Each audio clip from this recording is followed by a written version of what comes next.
What up? You already know it's your boy Maino, hiphopwire.com. Let's get it. Yeah.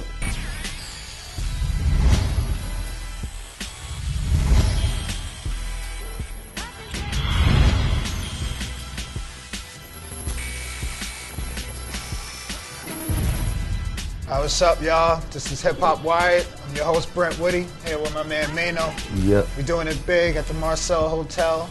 You know, I'd like to thank you for coming out. Man, it's so good, man. It's so good. So you got the new project coming out. Tell me all about it. It's my second album. It's called The Day After Tomorrow. We're dropping in October. The first single is Let It Fly, you know, which is doing well on the radio. The video is out, you know, it's on video channels. So we just been grinding it out. You know, we got another couple of singles that we're dropping, and we're just gonna keep pushing. All right, so what is it about this album that's different from the first one? Well, the first album, it was about the transition that I was trying to make from being a dude from, you know, being in the street and coming home from prison, and I had this dream about being a rapper, and I wanted to get out of the street and get into the music game. And I wasn't sure if that was actually gonna happen. I had a lot of stuff that was going on in my world. You know, I was on parole. I was still in the street. I had a lot of issues. You know, I was trying to be a father at the same time. While I was, you know, my son was very young at that time, and so it was like I didn't know if it was actually gonna happen for me. You know, I wanted it to happen. You know, that's why I named it If Tomorrow Comes, because I wasn't sure what was gonna happen. But God blessed me, and then I got signed, and then I put out a couple singles. I put out some hit records, and got me a platinum plaque. I went and started moving around the country and going to other markets and different regions, and then I started leaving the country and seeing different places and different cultures, and then my life changed. So this album is called The Day After Tomorrow. So it's kind of like a sequel to that. So it's kind of like what's happening with me now, opposed to where I was at before. I was writing from a perspective of being a dude trying to get out.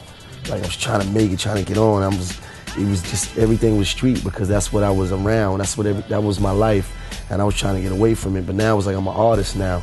So I'm coming from the perspective of me being an artist with different situations now, different opportunities, different obstacles, different problems, different issues, you know. So, your sophomore album, did you find it harder to put out those hits now that people know you, or do you find it easier now that you have the name recognition and you have the... At the end of the day, it still come down to making great music. And you still have the pressure's still on to be able to come out with a record that'll do well, that'll be received well by the people. It doesn't matter if you're brand new, I guess, or if you new because of the record sound. But then it does though, because a lot of artists, some artists can just do whatever, almost whatever. In my case, I don't think I can. I don't think I'm at a point where I can just put out anything and they're just gonna play it. So I go and I work hard and I try to stay creative, and I try to like really do what I need to do because I want it to do well. So my first single has been received well, which is a blessing, and we're just gonna keep moving from that. Yeah. So I also want to talk about just about your first single, Let It Fly. What was it about that song that you said, this is the song I want to put out? Every time I played it, what I do is, I do records and stuff like that, and I kind of like play it, for my people, and everybody was like, oh, this song, it just felt good. It was just a good feeling song. It wasn't, it wasn't trying to be anything. It was just a good feeling song. It felt good. It was cool. It was smooth, and that's what it was. And everybody just kind of took more to that song than any. It was a couple other songs I had that was contenders, but that was the one that kind of stuck out. So we went with that one. So tell me about Hustle Hard. Do you have like artists that you're trying to? Yeah, I always did. I always had. I came in the game. I already had my own team, my own squad from the door, but I was never able to. The thing about that is, the bigger my brand is, then the easier it is for me to transition other artists. So I gotta really get myself right, and then I can bring my man to help my people like Push Montana, my brother Mouse, and my little homies Ace and Pesh. I got my man Lucky Dawn out there. Like, the better I am you know, the bigger, the easier it is for me to pull other people in and really, you know, make things, you know what I'm saying? I gotta get them to listen first. Like, really listen to what's going on over there. Does that put added pressure on as far as you playing music?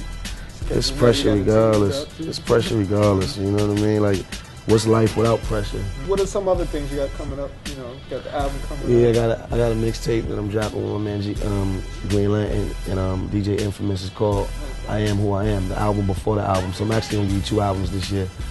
You know, album, you know, my official album, and then this mixtape, which is really an album also. Cool. You know, so just working, you know what I mean? I ain't going nowhere. So at the end of the day, does it feel good? Second album coming out? Feels great. Feels great. Feels great, man. All right, cool. Well, thank you for taking time out. Thank you, man. So good. So good. This is Brent Woody, Hip Hop Wired. You got Maino. Be sure to check us out on hiphopwired.com. Also, if you got any comments, you can go on Facebook or Twitter. And you got any people that get you up, Maino? Yeah. Twitter. Just Twitter. Yeah. Watch your mouth. All right. Take care.